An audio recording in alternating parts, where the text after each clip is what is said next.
Good afternoon, everybody.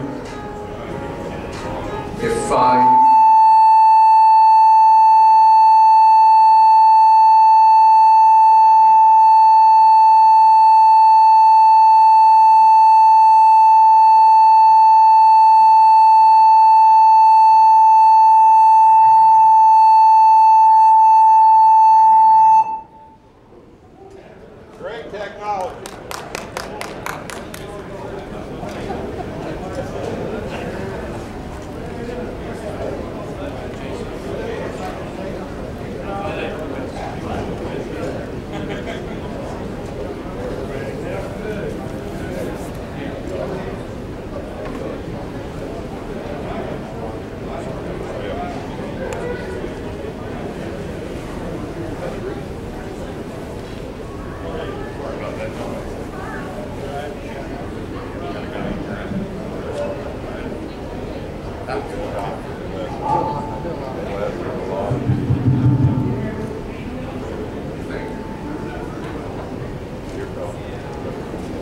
Good afternoon. If everybody would start to take a seat, we will commence the program.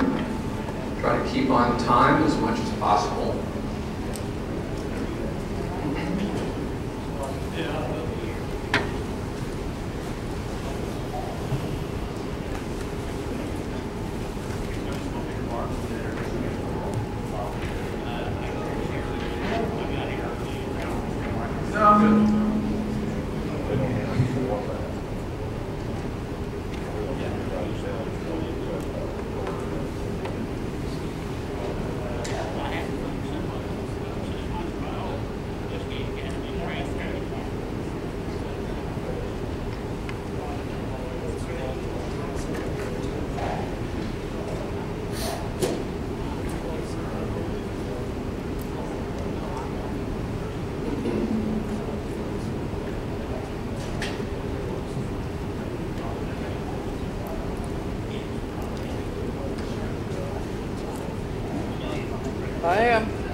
Hey, big guy. How the heck are you?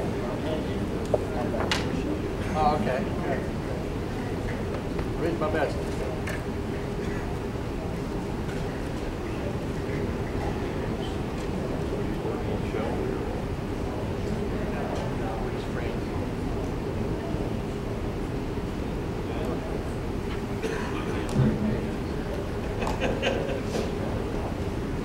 Good afternoon, ladies and gentlemen.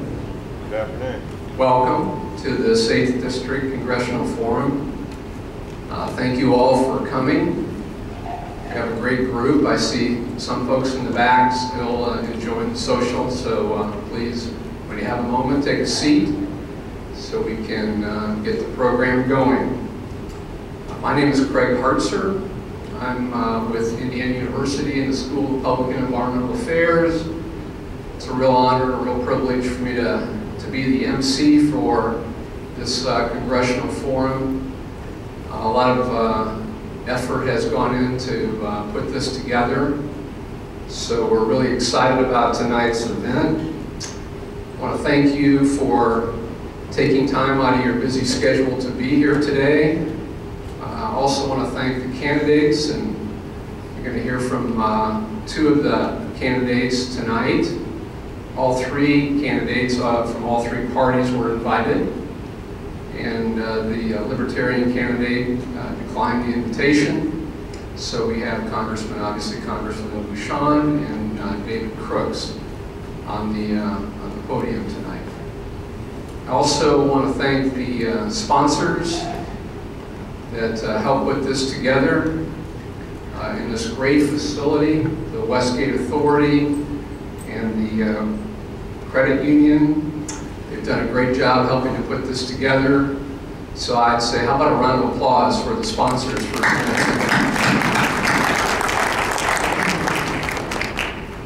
We also have a lot of volunteers that are making this event happen, and they represent the professional organizations of Crane, and many of those are listed over here on this on the side over here. There's too many to go through right now, but I would encourage you to all stop by and get an idea of all of the different professional organizations that have recruited volunteers to help manage this wonderful event.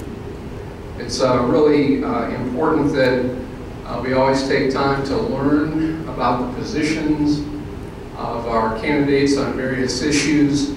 I hope you all got a brochure when you walked in tonight to get an idea about the schedule and the format for this evening's Congressional Forum. If you couldn't tell by now, the theme for tonight's forum is National Security in Southern Indiana. Obviously a very, very critical theme and policy issue for Southern Indiana, and we look forward to learning more about the positions of the candidates on this particular theme. In terms of the format, let me just review that, even though it's right in your brochure, so that everybody understands how we're going to proceed for the next 90 minutes or so. As you can see, we're going to have 15 minutes from each candidate in terms of making remarks about this topic and some other topics that are related, I'm sure. And then we're going to have 15 minutes of questions and answers from the audience. So we're really excited about the opportunity to have a dialogue with the candidates. Not often do we get a chance to do that in many of these settings. And so we'll be collecting questions from the audience as the remarks are going on, and then we'll hopefully get a chance to ask as many of those questions as possible during the time allotted. We know that the candidates are very busy. They have very busy schedules at this time of the year, so we want to make sure that we're sensitive to their time requirements as well. So that will be the format. Let me just make sure that you all understand that when we end tonight, we're going to keep the social going for another 30 minutes. So if people want to mingle, to enjoy the great food by the caterer the other folks who put all the decorations together. We'll have 30 minutes at the end of the program, as well as the 30 minutes that we had at the start of the program. So that wasn't on here, but I wanted to make sure that you understood that that was an important opportunity to mingle and perhaps spend some time even with the candidates. So that's the format. I'll be the MC. I'll keep the candidates on time, and I'll be the one asking some of the questions that are collected from the audience. So with that, let me introduce the first speaker tonight. And I'm not going to read his entire bio. It's in the program. But because of the luck of the draw, Congressman Bucshon was selected to go first. So you can see that Dr. Larry Bucshon is a former Naval Reserve officer. He practiced cardiothoracic surgery for 15 years prior to his first run for elected office in 2010. Congressman Bucshon is a member of the Education, Workforce, Transportation, and Infrastructure, as well as the Science, Space, Technology Committees. And he's worked in a bipartisan manner to pass many key pieces of legislation. Those pieces of legislation are listed here for your reading. But perhaps most importantly, Congressman Bucshon lives in Newburgh with his wife, Catherine, and 4 children, and the family attends our Redeemer Lutheran Church in Evansville, Indiana. Congressman Bucshon, how about a round of applause?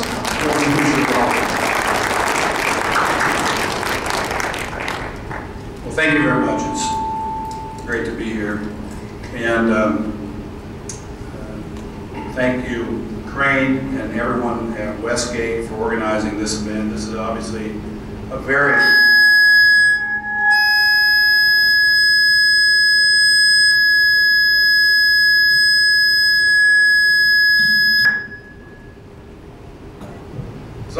important subject for our state and our region.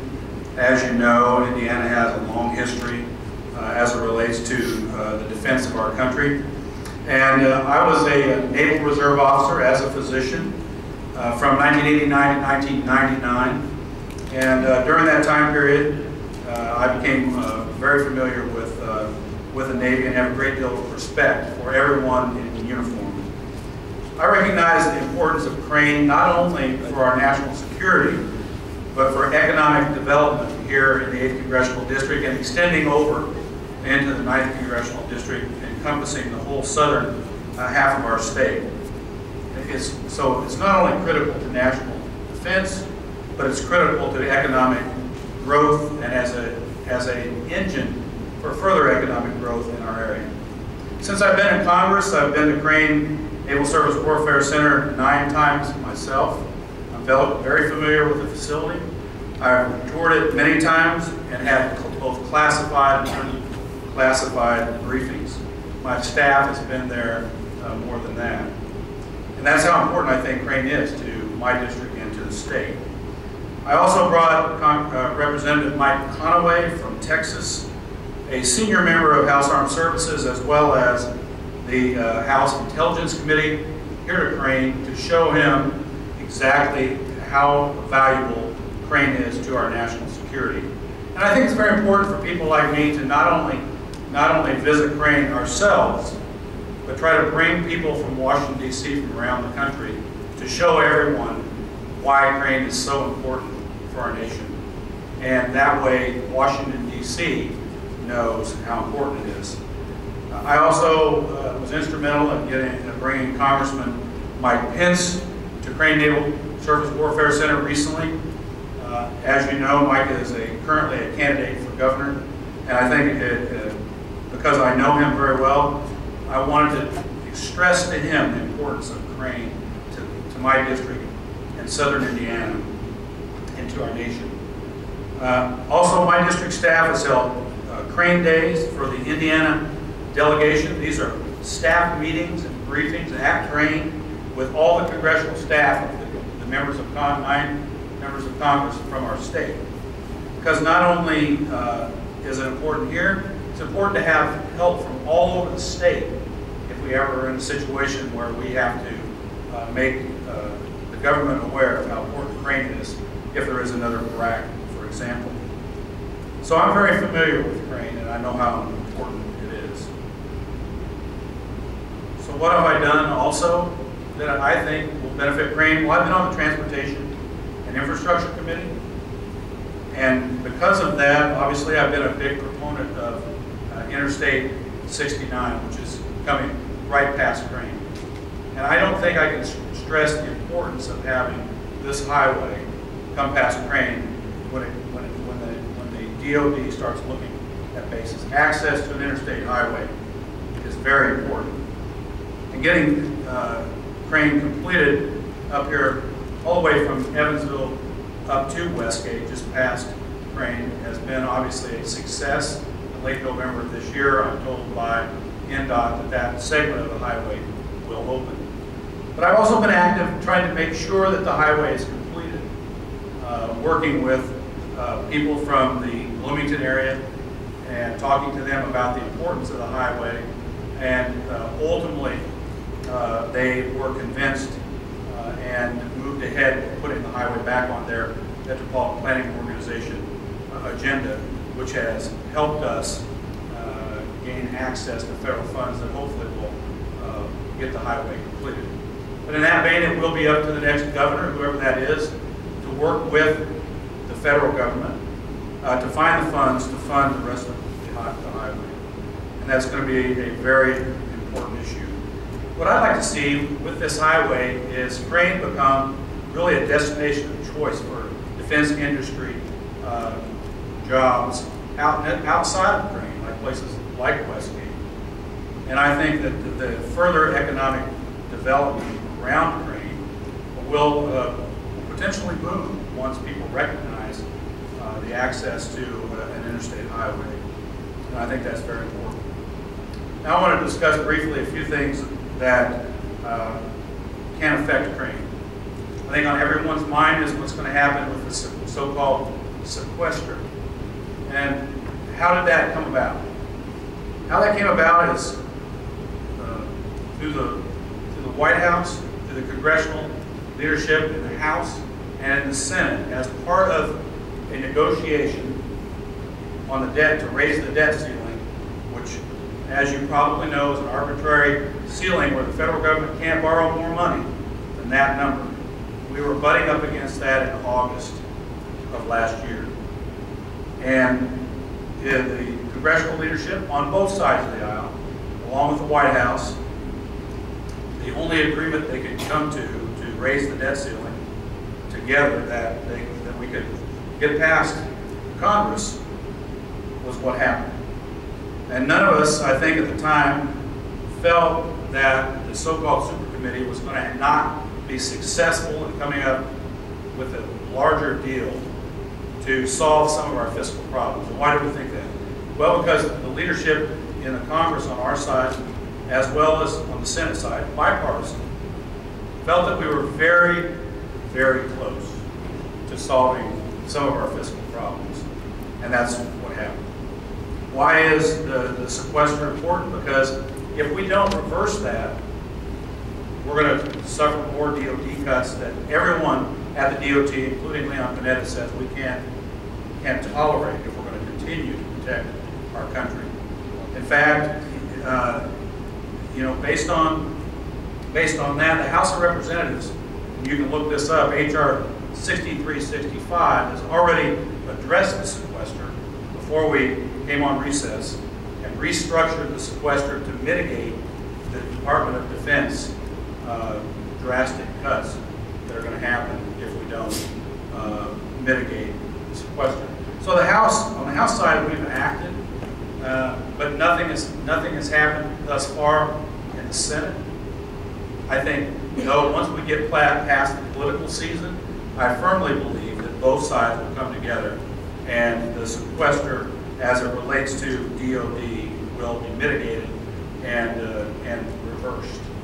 And I really think that we're going to be well positioned after that with the DOD. The issue is, of course, the budget. What do we do with keeping our spending under control as we still maintain funding for our warfighter?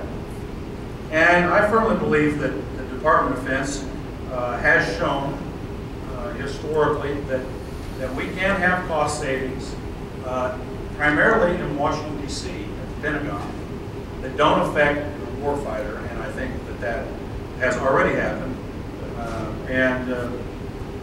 I think that going forward, with budgetary pressures, will there be more DoD savings? I don't think so in the foreseeable future, because that's already happened, and the sequester will be mitigated. So why do we need a strong military and why is Crane so important?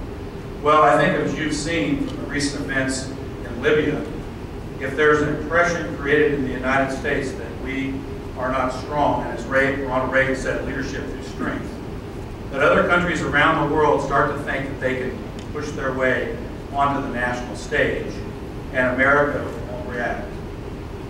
And that's why I think that over the next few years, we need to reassert America's strength in the military and show the rest of the world that we still have the best fighting force in the world, and that if you start to impinge on our national interests, we'll be there and we will react. It's so important to have that impression around the world, and I do think over time, recently, a lot of people, not only in Libya, but in Iran and other countries in that region, sense that the United States foreign policy at this point isn't projecting strength.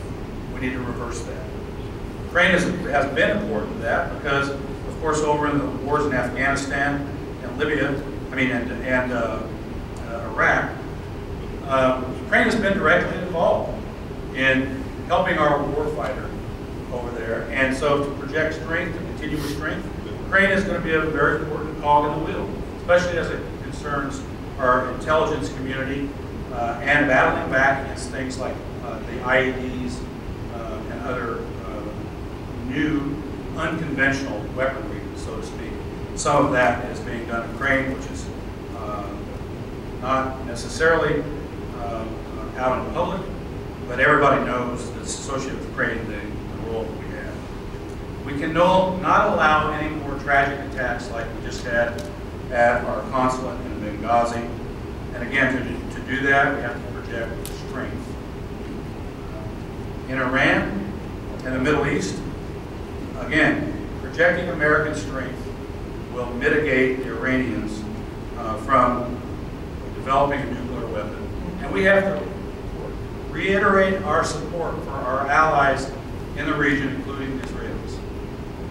And the way to do that is, again, not be short-sighted and not allow these sequester cuts to go through, and make sure that we're well positioned for the future.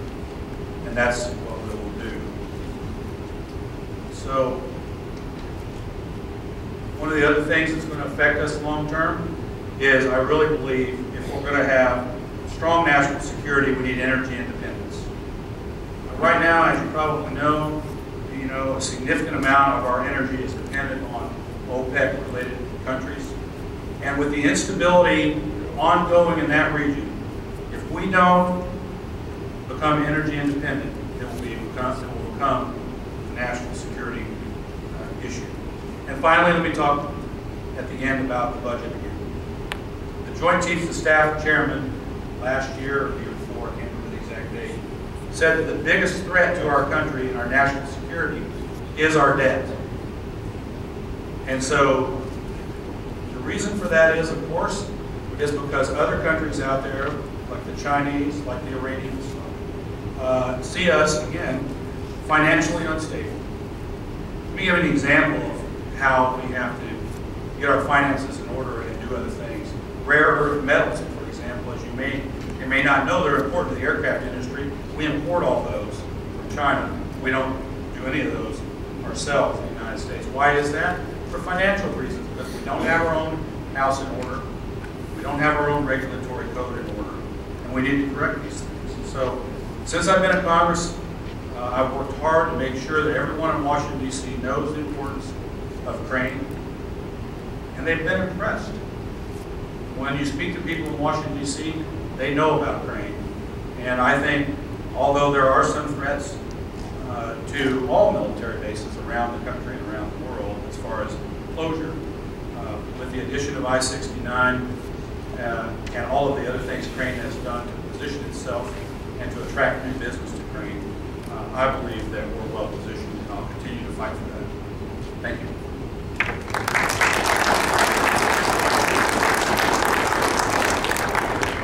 Thank you, Congressman. We appreciate those remarks. Very insightful, and appreciate all your good work in Congress. So I have a few questions from the audience, and I'm sure we'll be getting some more as we proceed here. The first one, Congressman Bucshon, is there anything that would make Crane NAVSEA BRAC-proof? Probably not. I mean, I think there's no base probably in the country or in the world that you could say it would be completely BRAC-proof. But what can we do? We can do what I've been doing. We can continue to bring people of importance, at least on the House side, and from the Department of Navy to Crane, and show them exactly the importance of Crane and what Crane has been doing around the world. The other thing is, I do think doing things like developing the highway going past here and the development that is happening in Westgate in cooperation with private industry helps to well position Crane for the future. To make it BRAC-proof, that's going to be hard. Okay. All right. Thank you very much. Appreciate that. What do you think this is the next question from the audience, Congressman, what do you think is the biggest threat to national security in the short term, maybe the next 6 to 12 months, and in the long term, maybe over the next 15 to 20 years? Yeah, I think in the short term, honestly, I think it's right now the way we're projecting ourselves on the international stage. I think the foreign policy that we're projecting coming out of the administration is not solid. I think that we have, even our allies are questioning our strength and our resolve, and I think in the short term, unless we reverse that, and we do, again, what Reagan said, leadership through strength, that we're going to continue to see this type of activity, like in Libya and Syria, and we're going to continue to see the ongoing threat to our allies, the Israelis, and honestly now, the Turks, based on the location of Syria. In the long run, I do think that we are going to have to get control of our budgetary process, because we cannot have ongoing threats to being able to finance our military over the next 10 to 20 years because we can't get our fiscal house in order. And I think that is a big challenge, but I think it can be done, and I think it has to be done. Thank you. Appreciate that. We have a few more questions in our allotted time here, Congressman. The next question is, part of Crane's participation with national security includes training the workforce with new knowledge. Do you have any thoughts about how you could help support Crane's training needs in the upcoming years, making that workforce better trained to meet the new demands? Yeah, actually I do. In fact, 2 weeks ago, we again went around and discussed the type of people that need to be trained, and not only for Crane, but for the whole 8th District with educators. And since I've been in Congress, I've had an ongoing conversation with educators all the way from Indiana State University, Vincennes University, Ivy Tech, and all the other, University of Southern Indiana, and all the other educational institutions in the district, and talking to them about the importance of communicating, and they know this, but to reiterate the importance of communicating with industry in the district, and that includes Crane, to see what type of people that we need to have trained for the future and to adjust their programs to meet the need. And we do have a deficit right now of skilled workers. Every business I go to around the district tells me that we have a skilled worker deficit, because as technology has advanced, traditional manufacturing jobs have turned into more high-tech jobs. Everywhere you go, instead of physically doing something, it's a robot or run by a computer, and people need those type of skills if they're going to be successful. So what I've done is had an ongoing conversation with the educational community and with talking with people trained about and businesses about what their needs are to try to help the institutions to adjust their curriculum to train the people that we need for the future. Thank you very much. In terms of, you mentioned this in your remarks, the economic development impact of Crane and the defense industries and the contractors that work in the 8th District. Do you have any thoughts about how you could help support those high-wage and high-skilled jobs that are tied to this defense industry, not just today, but going forward? Yeah, well, I think one way, obviously, is just promoting Crane itself. I mean, and as I've said, we've done that. And again, also through the educational institutions, because when people look to expand their businesses around Crane, one of the things they look for, as you all know, if you're going to move into a region, what's the workforce like? Am I going to be able to acquire workers? So I think working on continuing to train high-tech people. I do think that the Interstate 69 situation is a major advantage that's going to result in economic development really all up along the highway, not only along Crane, but if you go down through Washington, Indiana, Petersburg, and anywhere along that pathway, you'll see what the opportunities are along there.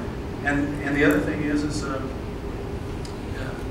you look at not only right at Crane, but with that whole corridor developing, Crane will be an integral part of what potentially could become, more of a high-tech corridor right along the highway. So I've promoted, obviously, the completion of the highway. I think that economically it's a good thing for my district. I know there may be some here that don't think the same thing, but just promoting Crane in itself and making sure that it is a stable part of our military structure is I think, probably the most important thing as a congressman that I can do. Great, thank you very much. We have time for just a couple more questions, if that's okay, Congressman Bucshon. You've mentioned various threats to our country around the world, but here's one that is on the minds of one of our guests here today. What's your reaction to Iran getting so close to developing a nuclear bomb, and how should the U.S. react to that particular threat? Well, I think it's a major threat, first of all, and I think that there are some who said, well, the Iranians, it's not a significant threat for them to have a nuclear weapon. I beg to differ, and I think the United States, first of all, has already had sanctions in place, but those are not really slowing the process that much.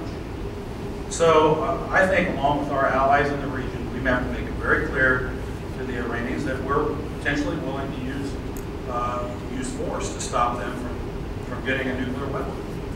And I think that if you look at the region, it's not only the Israelis that are concerned, because we've had briefings from all the other nations around that region, especially the Turkish people, and everybody in the region is concerned. All of our allies there are concerned, and Western Europe. The reach into Europe from Iran would be significant. And I think the thing you have to recognize, and I think that we maybe have not done that, is people like Ahmadinejad are not people that you can negotiate with. These are people that have a fundamental view of the world that doesn't include us. And they don't like the West. You probably saw his UN speech, how he goes on and on.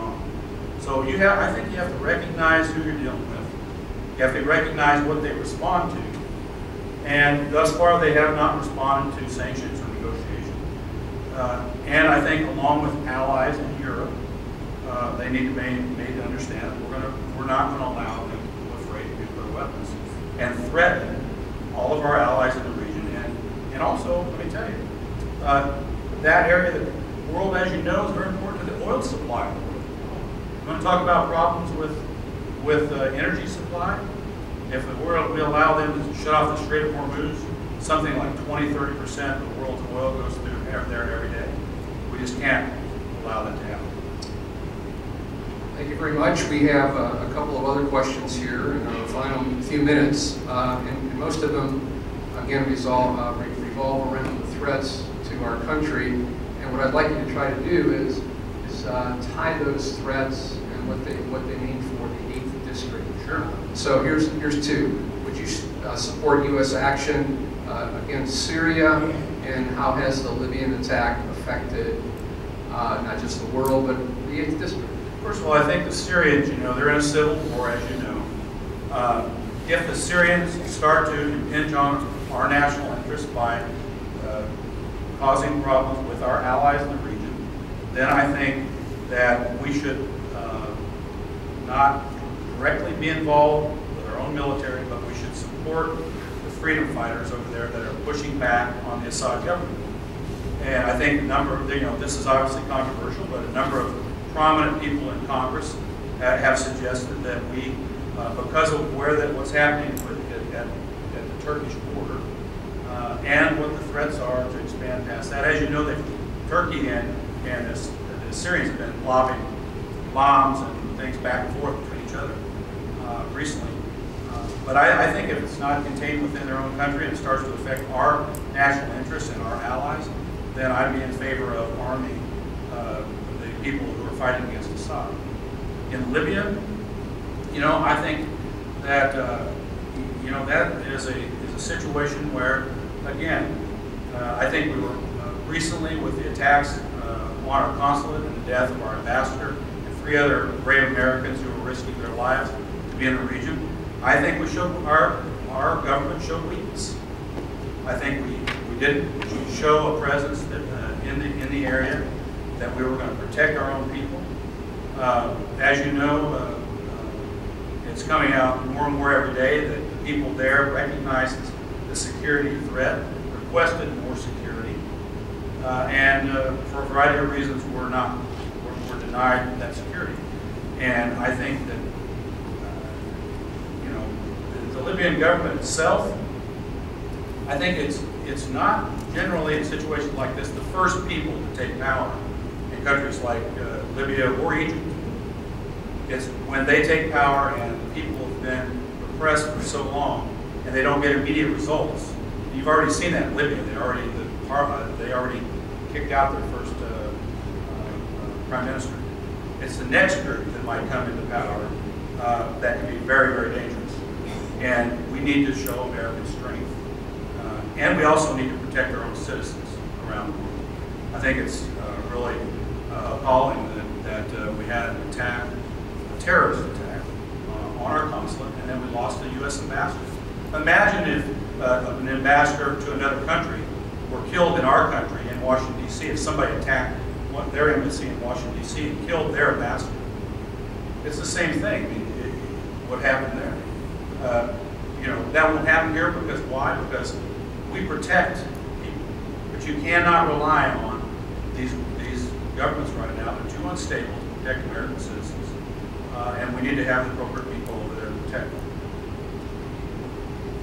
Thank you very much. The one thing that seems to be on the minds of many of the folks in our audience based on some of these questions is, again, sometimes these threats seem far, far away to us, for the folks that live in the 8th District and try to make Southern Indiana their home for not just today, but for the future. So you try to bring that back to what it means to everybody who lives in the 8th District, these external threats to our economy, things like that.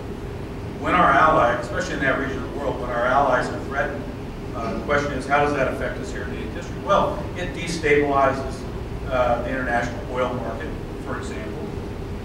It destabilizes what's happening in the region as far as potential interaction with trade from Israel and all the surrounding countries. So I think, is it hard to bring that back and say someone in Evansville, how does the Libya situation affect them? It will affect us economically, and it creates an international instability that can result potentially in fluctuating gasoline prices, prices of products that come from Europe, that come from the region, exports to the region of our own,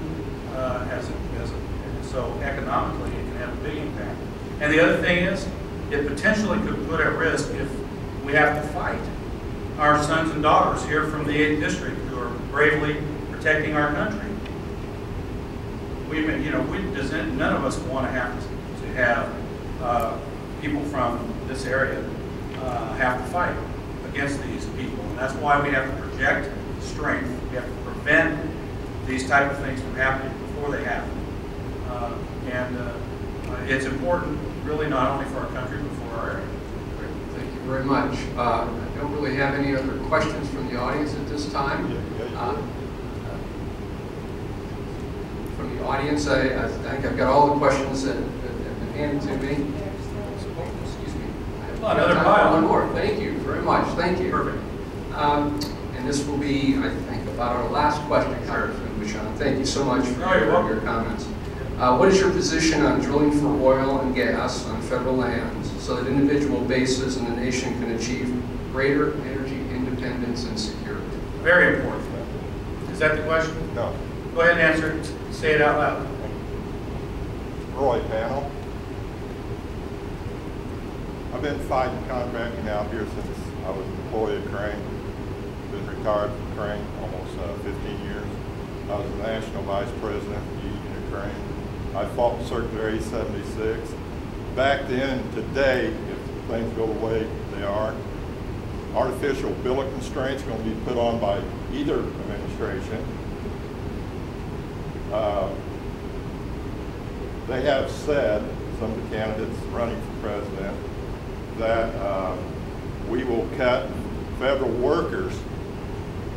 We won't lay them off, we will go by attrition, that's the quote.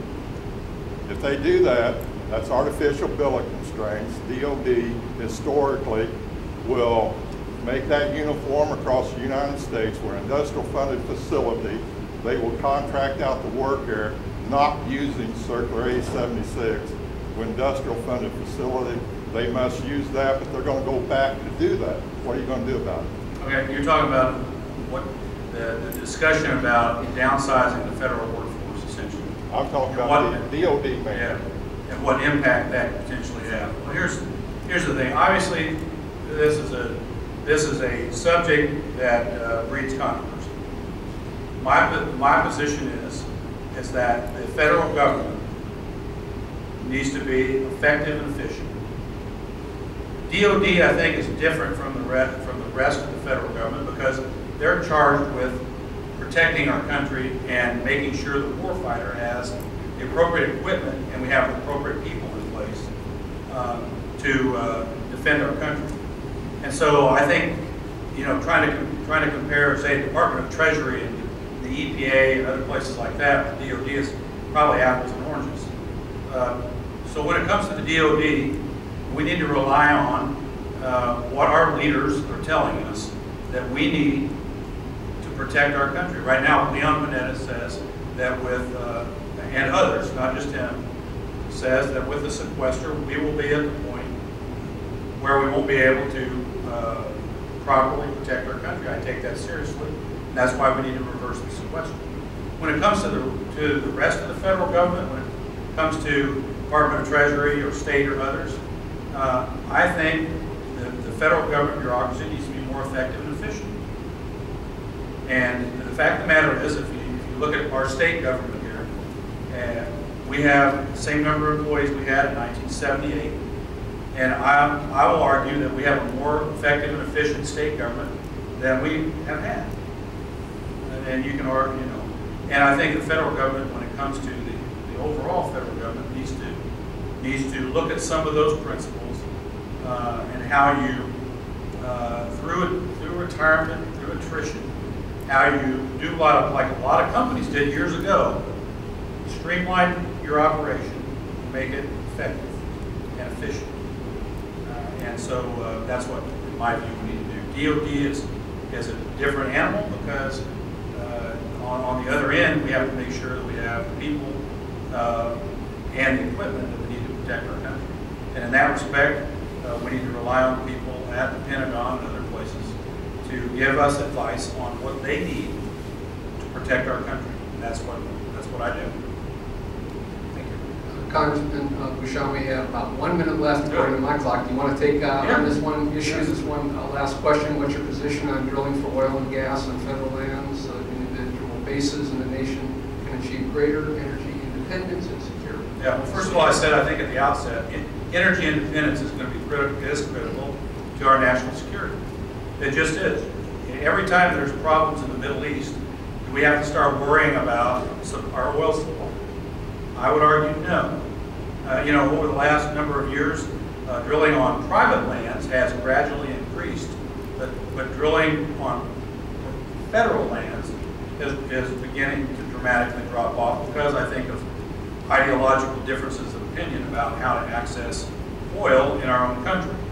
My position is that we need to make sure on federal lands that we have appropriate types of drilling in place that protect the environment and protect the natural beauty of the area for tourism and other things.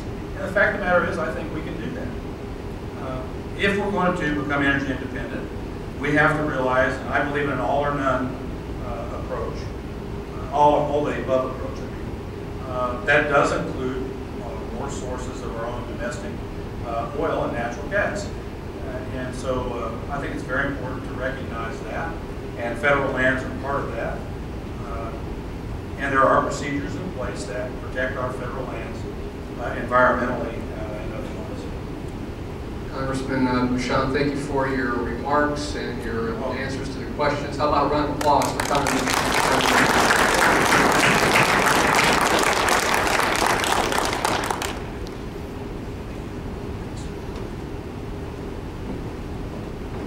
Before I introduce our next candidate, we'll make a few remarks and answer questions. Do we still have a Honda Pilot with the lights on out in the parking lot? I don't know if we do, but if anybody has a Honda Pilot that's SUV that's parked right out here, when I came in, the lights were on, and I don't know if the motor was running, but certainly the lights were on.